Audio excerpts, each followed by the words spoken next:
Duha ka milapas sa magnitude 5 nga linog ang natala sa Mindanao, sa Bayabas, Surigao del Sur ug Baganga, Davao Oriental. Mag-alauna kaganina kadlawon diyang natala ang magnitude 5.5 nga linog kung asa natala ang epicenter niini 24 kilometers northeast sa Bayabas, Surigao del Sur. Nabati ang intensity 4 sa Bayabas ug Tandag City sa Surigao del Sur ug Claver sa Surigao del Norte. Intensity 3 sa Caguait ug Lingig sa Surigao del Sur.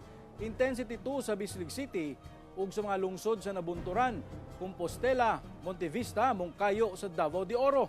As of 8 a.m. kaganina, anaas kapin 85 na ang natala sa PHIVOLCS nga aftershocks.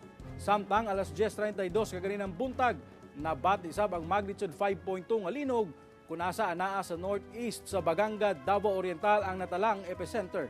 Hinuon walay natalang danyo sa maong linog. Pahimangno sa PHIVOLCS nga padayong mag-igmat sa posibleng aftershocks.